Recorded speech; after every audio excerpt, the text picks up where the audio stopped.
Bonjour à tous, je m'appelle Anaïs et je me lance dans l'aventure en créant cette chaîne Handitastic. Alors tout d'abord, première question, qui suis-je?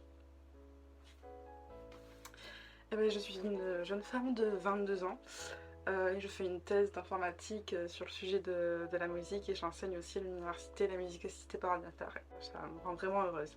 Mais ce n'est pas le sujet de cette chaîne, enfin pas principalement, j'en parlerai bien évidemment. Donc le sujet ce sera principalement le handicap. En effet, malheureusement j'ai perdu au jeu de la roue de la fortune à la naissance.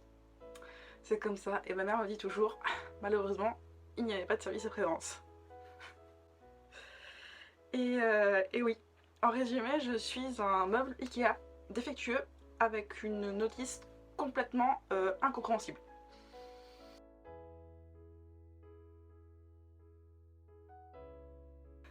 Alors, deuxième question, quel est mon rapport au sujet du handicap?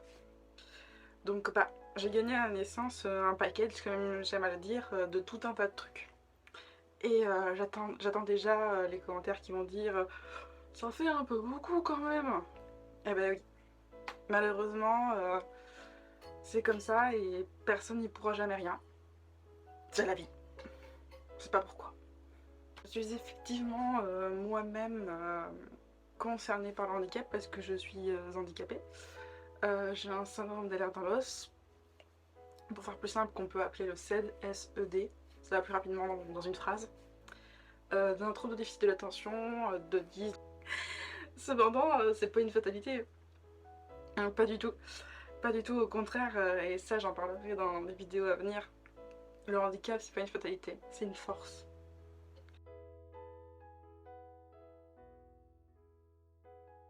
Et donc, la prochaine question est pourquoi j'ai appelé cette chaîne Handitastic?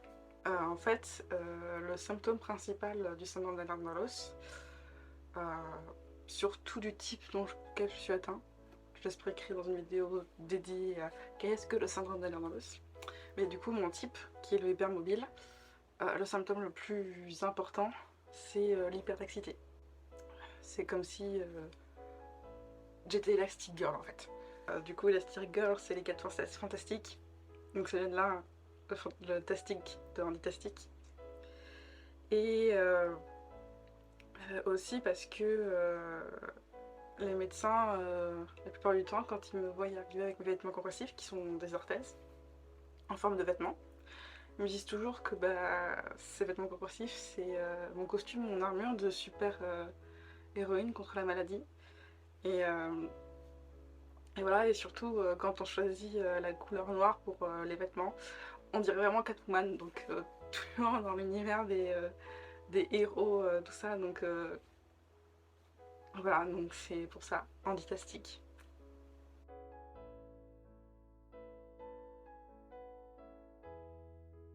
Et du coup, la dernière question, importante quand même, quel sera le contenu de cette chaîne? Honnêtement, j'ai une idée de départ, mais je sais très bien que ça va changer. Ça va même parfois partir dans des horizons, on va pas comprendre pourquoi, même moi je comprendrai pas pourquoi. Mais c'est aussi ma personnalité très artistique, même si je suis à la fois scientifique et artistique. Mon esprit part dans tous les sens et des fois il y aura des sujets, on se demandera pourquoi ils sont là, mais ils auront quand même un sens par rapport à ma vie, par rapport à mon expérience. Du coup, le sujet principal, bien évidemment, vous l'aurez compris, c'est le handicap dans plein de domaines, la vie quotidienne. La scolarité aussi, parce que je suis cofondatrice d'une association, Les Invisibles 22, et on milite et on discute beaucoup, on soutient plein d'enfants et de jeunes en situation de handicap. Et donc du coup, c'est un sujet qui me tient à cœur. Donc la scolarité des personnes en situation de handicap. Plein de trucs, on parlera de choses vraiment très diverses. Très diverses. Mais il y aura aussi, je traiterai aussi d'autres sujets sur cette chaîne. Et après, je sais pas, y aura sûrement d'autres sujets qui arriveront au fil des vidéos.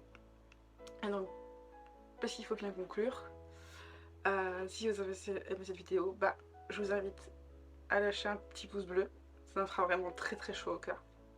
Et à vous abonner pour faire partie de cette super aventure et ne pas rater la deuxième vidéo qui arrivera après celle-ci. Et sûrement un vlog que je vais faire sur mes vacances de Belgique avec mon meilleur ami, où on parlera en partie de partir en vacances quand on est en situation de handicap, qui est un grand sujet, un vaste sujet. On ne l'abordera pas en entier, mais on abordera certains points qui me paraissent importants et qui, j'espère que mon expérience pourra en aider certains à se dire bah, moi aussi je suis handicapée. Je pensais pas que pouvoir partir en vacances dans un pays étranger, même si c'est pas très loin de la France, partir en vacances à l'étranger c'était possible, que ça puisse se faire sans trop de difficultés, même si bah, quand on est handicapé on doit penser à des choses que les valides ne pensent pas quand ils partent en vacances. Voilà, j'en dis pas plus, ce sera le sujet de ce vlog. Voilà, à la prochaine.